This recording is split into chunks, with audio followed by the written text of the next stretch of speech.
Welcome to Business Innovators Radio, featuring industry influencers and trendsetters sharing proven strategies to help you build a better life right now. Hello, I'm Kerry L. Watt and welcome to the show. So I was reading recently that Google receives over 63,000 searches per second every single day. And HubSpot, a sales and marketing software, they say that users aren't searching for simple one-word terms, with 50% of searches at 4 words or more. So I think it's really key for businesses to understand how their customers are searching for their products and services. And apparently 61% of marketers are said to put improving their SEO and growing that organic presence as a real top marketing priority. And my guest today has some fascinating insight into SEO and digital marketing that will help get your business effectively seen and heard by an ideal client. And that's exactly what we're going to talk about today. So please welcome Dave Harris to the show. Welcome, Dave. Thanks for having me, Kerry. Thank you. Hi. So let's go back to that statistic that I just said about 63,000 Google searches every single second. Like, to me, that's huge, but does that surprise you? It doesn't surprise me at all. I think something that probably will surprise you if you take that stat into consideration, that a huge percentage of those searches are the first time it's ever been typed into Google. Yeah, it's incredible, isn't it? Oh, absolutely, absolutely. I mean, I always say to everybody that I meet, search really should be the foundation of any of your marketing activities, because the leads that come from search are so warm. As long as you've been found for the right things and you actually do them, it's the warmest type of lead you can get. And what would you say is the biggest misconception or myth that people have around SEO? Right. There are probably two. There are loads, to be honest, but there are probably two huge ones for me. The first one is SEO is dead. That's a myth that's been going around for years, you know, that there's no point doing SEO because it doesn't work, because that's just simply not true. And the second misconception, I think, is that lots of people, believe it or not, still don't realise that they need to be found in search engines, which obviously in the industry I'm in, I find crazy that people don't get that they need to be found in search. But it happens a lot when I sit and chat to people. I'm having to explain to them the importance of actually being found in a search engine in the first place. So those would probably be the two misconceptions, I would think. The two biggest ones, anyway. I know, and I guess because it's your thing, like when you're talking to people and they just go, oh, you know, we don't need that or anything, does your mind like explode? You're just like, yes, you do. Yeah, it does. I'm relatively vocal when people tell me that, for sure, because, well, it's our bread and butter. It's something that we do. You know, we do lots of stuff at my agency, but SEO is one of the core services that we provide. And it's just so important. You know, we do it for ourselves, we do it for our customers, we see the results. So when someone says they don't think they need it, it's as crazy as someone saying to me they don't think they need marketing. It actually does happen sometimes when I'm sitting talking to people too. Yeah, and like, does SEO complement other things that you're doing, or is it a standalone thing, would you say? No, SEO definitely complements things. I mean, it works in tandem with all of your marketing efforts. It's one of your channels to finding new leads for your business, but it does complement things. So social media, for example, social media content marketing and SEO, if they're done properly, all should be working in tandem. They're slowly merging together into one thing, I think. I still refer to them as the three separate things, but really, if you're going to all of the effort of doing content marketing and you're going to all of the effort of pushing content out on social media and you're blogging, it's crazy to not be considering the SEO that you're trying to achieve and the keywords that you're hoping to be ranked for, because it all plays a factor. And how do you know like what keywords to use, and if you're using like the right number of keywords on a page? Like how do you find out? I guess, you know, doing some keyword research, but how do you know what keywords to use, basically? Right. So what we would usually do is we would start with a list of keywords that usually comes from a discussion that we would have with a customer of things that they think that they would like to be found by. We would then go away and do some research to find out whether those are the right keywords or there are different permutations of those keywords and phrases that would be better. So there are loads of tools that people can can use to do that. Google provides one in Google AdWords. So if you go onto Google and you create a Google AdWords account, you don't have to give your credit card or set an ad campaign up, but there's a Google Planner that you can use there, which is great. There are loads of other tools. SEMrush is another great tool that has a free account that you can do a little bit of keyword research in before they start to say that you need to upgrade. So we would use tools like that. We would also use a bit of common sense. And when you type things into a search engine, Google gives you suggestions of keywords and phrases that it thinks you're going to type. I love that. Yeah. I always do that. I love that bit. Yeah, it's really useful. But obviously, Google is giving you those because those are keywords and phrases that are searched for a lot. So it doesn't just make up some phrases to show you. It's showing you, it's trying to guess what you're trying to type in. So that can be a good secondary check to see whether there's a better key phrase that's coming up as you're starting to type in the one you think you're going to go for. And then you take that key phrase, stick it into the keyword planner, and have a look at the kind of search volumes that keyword is getting on a monthly basis, and the sorts of competition that you're going to have if you're trying to be found by that as well. It will tell you the amount of other people that are trying to rank for that keyword as well. Those are the sorts of things that need to be taken into consideration. From a point of view, I think you said about the number of keywords to use, and this is something that people very often get wrong. Years and years and years ago, you could stuff a page full of keywords over and over again and it would rank, but Google doesn't like that anymore. It got wise to all of the SEO people that trying to trick it into getting people. So when you're creating a landing page, you really can only have 2 to 3 keywords or phrases per landing page. Unless you've got loads of content, then you might be able to push that up to between 4 to 6 keywords or phrases. But every landing page needs to be about a specific topic. So, for example, on the Want to Create website, we have a web design page. So that page is optimized to be found by things like Web Design Agency in Hampshire, for example.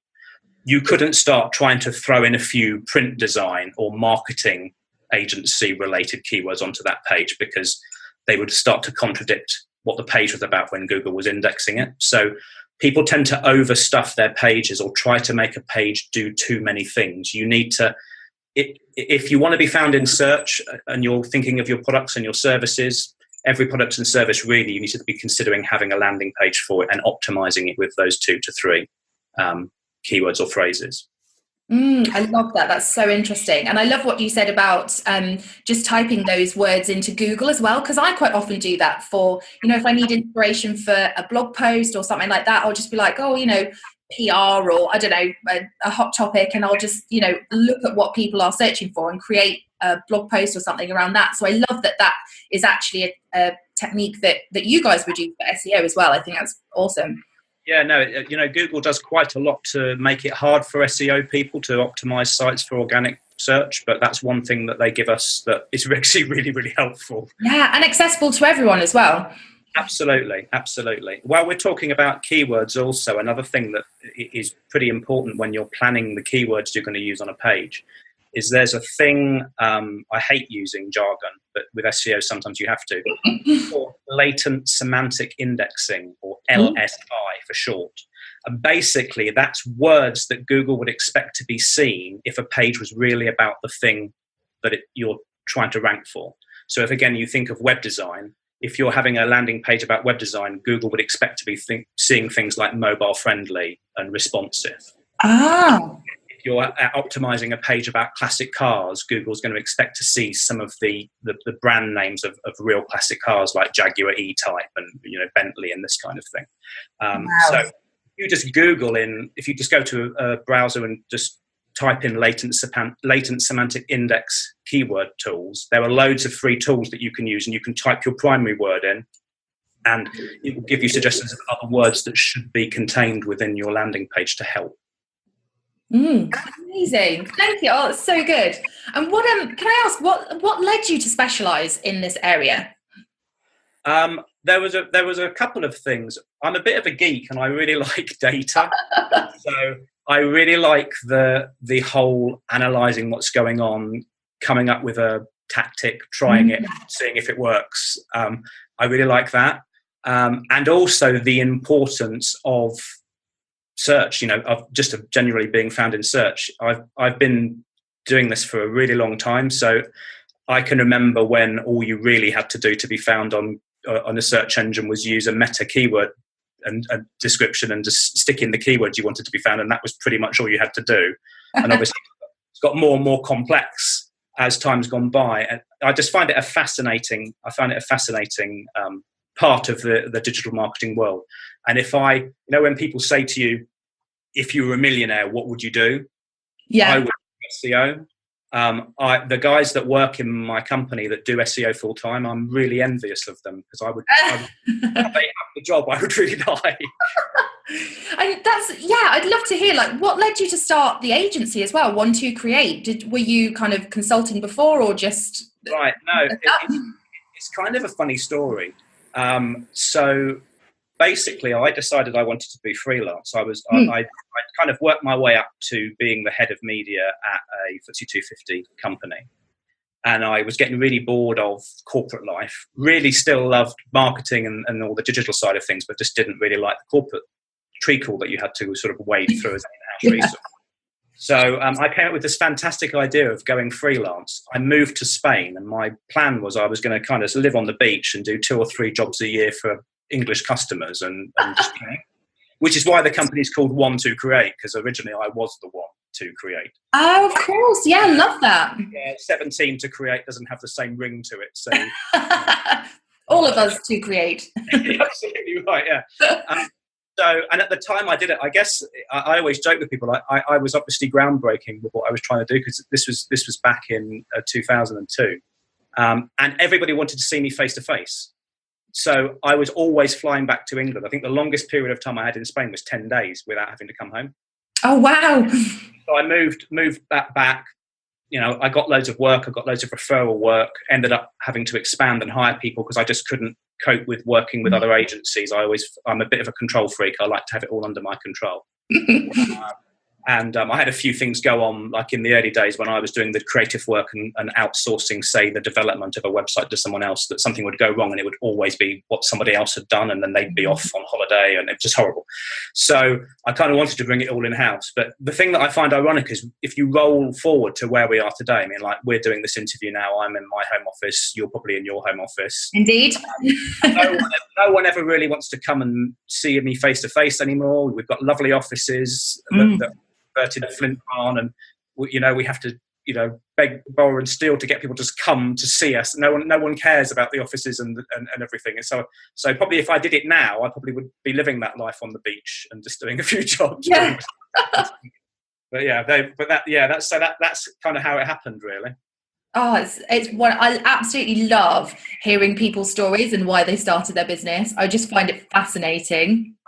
Yeah, I do too. Although I always feel a little bit embarrassed, because I would love to be able to say, well, I had this plan and I set all my goals and I followed it and everything worked out. But that really wasn't, my plan was so very different to the reality that I live in. I love the reality I live in, but it was, very different. I would, because I run a small business. I network, and my sort of social, people are also small business owners, and SEO is still such a massive topic. Like, yes, the big corporates are talking about it, they're doing it, but it's still a hot topic within micro and small businesses, isn't it? So would you say it's accessible to everyone? Can any business owner study it, learn it, apply it? What's your take on that? Okay, so that's a really interesting question, because yes, if somebody has enough time and enough aptitude, they can absolutely study SEO and learn how to do it. I've yet to meet a single person that can do every aspect of search, because if you think about search, you've got the analysis side of things, you've got the copywriting side of things, and copywriting to get keywords in the right sort of volume with the LSI keywords as well is a bit of a skill, so that it still reads, so that a human can actually read it. Of course, yeah. That's a skill in itself. You've got the code style of things, because lots of SEO, lots of on-page SEO is minifying JavaScript files to increase page load speed and things. So we have a team of people that does SEO. That being said, there are many things that affect a website's ranking in search. I think there's about 249 different algorithms that Google takes into effect. Wow. Not every algorithm is weighted the same. So some have more clout than others when you do them. So, people can definitely pick up the basics of search, do things to their website, and they will see a result. They can then also be clever with how they're doing their content marketing, and that's going to help as well. Whether that's going to get them to page one and keep them page one if they're in a competitive market, that's another thing. There's only 10 organic spaces on page one of Google. The best place to hide a dead body is on page 2 of Google. So, you want to be on page 1 really, because you have to be really desperate to go past page 1 when you're looking for something. Yeah. So if you're a business and you're doing your SEO yourself, and there are 10 people like me looking after customers in the same niche as you, we're obviously, because we're experts at it, are going to get onto page 1, and then you're going to be bumped onto page 2. So yeah, it's an interesting question, because you certainly can do it. The learning curve, actually, this is interesting as well. Some of the basics of SEO are very, very simple. I'm actually going to be running some videos on LinkedIn over the next couple of weeks, giving away some of the basics that you can do for your website for search. So, people can, listen to those and follow those along as they do them. But then it gets harder. Once you've done those basic things, you're then in the realms of real SEO, and you can't really learn that from a book. You can learn the principles, but what you pay an expert for is, we've done it all. We've done the things, and we've seen if they work, and we've seen if they don't work. I said earlier on about how I like looking at data and coming up with a plan. Well, in my journey through SEO, there have been so many times when I've come up with a plan, or my team's come up with a plan with, like, this is definitely going to work, and it definitely doesn't work. And then you try something else almost out of desperation. Sometimes you think, wow, that worked. And then, and then we're trying that. We're trying things out. We're working on multiple different sites. So, that kind of level of expertise would be very hard to learn just looking after one website and trying to do your day job as well, because it's time consuming. Yeah, absolutely. You're running a small business, with lots of things, you have to decide, well, when am I going to outsource so that I can actually do my job? I meet a lot of small business owners, and they're trying to do everything themselves because they don't want to spend any money. But to me, actually, that's a bit crazy, because your business, if you were going to be a digital marketer, that should have been your business. If you're doing something else, why are you trying to do all these other things, when actually the time that you freed up to allow you to pursue your actual career will probably be more valuable to you than what you'd be paying out for some assistance? Yeah, absolutely. And I love actually what you said about, like, that anyone can kind of learn to do it and get there. But I guess it's like losing weight, isn't it? Like, you can have an expert for, you can lose the weight, but actually the real work and that it is then afterwards, isn't it? And it's the same kind of with SEO, I guess. You can do that initial stuff. Maybe you've got to page 1, maybe you've done some cool stuff, but actually it's then the maintaining that, isn't it? And keeping you there and keeping you in the front of people, because I know myself, I got myself onto page 1 for a couple of things. Within a couple of weeks it was gone, and I was like, oh, okay, that's interesting. There's nowhere that tells me what to do now. Yeah. I mean, it's what you've just said there. It's interesting, because sometimes you can do things in search and you will see results quite quickly, which contradicts, really it takes 3 to 6 months to see proper results from anything you do from a search perspective. But sometimes you can do them, and if not many people are trying to rank for them, you can rocket in. But then, almost like Google corrects itself over time, and so you will quite often see a thing where you get a spike and keywords appear, and then they just go. And again, that's where learning what to do to fix that problem, that's when expertise comes in. And it's a long game as well. People, another misconception, I think probably I should have said when you asked me that first question, was it's not instantaneous, and anybody that can get it to work for you instantaneously is cheating, and it's not going to work for long, and then you could get in real trouble, because the worst thing that can happen is Google actually decides it's just going to blacklist your site, and then your site just doesn't show. Because you've been naughty. Absolutely right, yeah. So, in the SEO world, we talk about black hat, white hat, and grey hat. So black hat is the dodgy stuff. The white hat is the whiter than white. Grey. The grey hat is, depending on who you talk to, is a good or a bad thing to do. So, you have to decide, what path you're going to take, the dark side or the or the light. I would never recommend dioxide. It's just not worth the risk. And we always hear all the time, like, you need to create content, you need to write blogs, you need to do videos, blah, blah, blah. Like, all the time we hear that we need to be creating content. But how does that, is it because people just kind of do it because they're told to do it? But what is the real kind of science behind it? How does actually creating content really help our search ranking? Well, okay, so that's a good question. Brace yourself, because it's probably a long answer as well. So the first thing is Google likes to see new content. So every 30 days or so, Google is going to come to your website and it's going to index things and then have another think about how it wants to rank you. And depending on how big your site is and how popular your site is, Google can come sooner than every 30 days, but guaranteed within 30 days or so every month, it's going to hit your site and trawl it. So if it sees new content that's relevant to the things you're trying to be ranked for, it's going to like that. A big mistake that people make when they do content marketing is they don't think about inner links. So an inner link is when, supposing we write an article on Want to Create's website about the top 10 web design trends for 2019, for example. We would make sure that at least one time when we use the word web design or website, we linked to the web design page of our services page. And that's an inner link. So again, when Google indexes your blog, it's good to get some inner links so that it can then follow those links to get some credibility. So you're basically giving some more credibility to the keywords on that web design page, because there's another part of your site talking about web design for Google to give you a bit more credibility.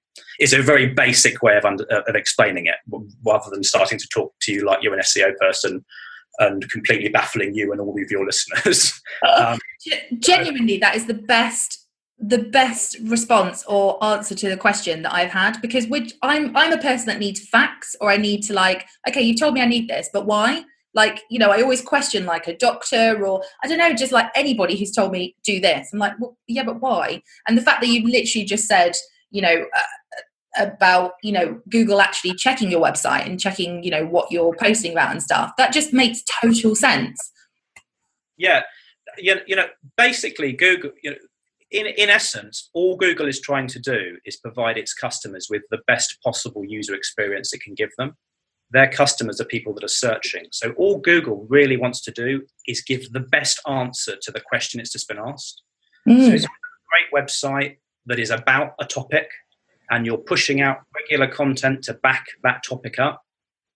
Over time, Google is going to decide, yeah, okay, I want people to see your site when they ask this question, because I think your site is worthy of, you know, is the right answer for what they're looking for. And it just wants to give their customers the best experience possible. If you're really lucky when you're pushing content out, you can get picked up by the Google Knowledge Graph. So, you know, when you do a search in Google, sometimes there'll be additional information down the left-hand side, and sometimes it will answer the question there on the screen without you even having to click a link.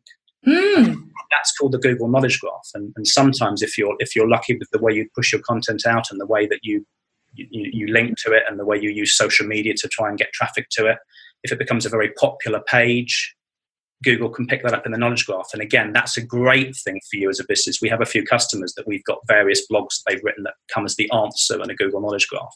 And you see a massive spike in traffic to their sites, obviously, because, you know, they're there.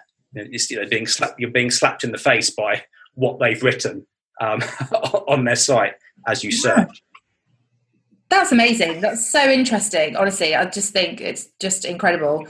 Is there anything else that you feel that's quite important for people to know that we haven't covered today?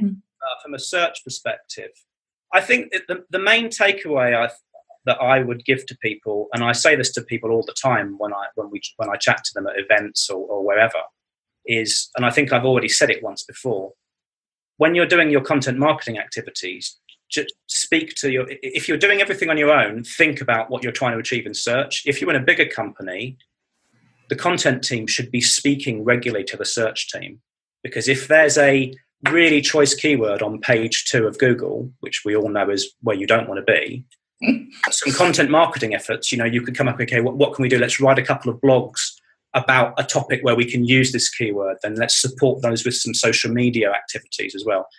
That on its own can sometimes be all you need to do to tip the keyword from page 2 to page 1.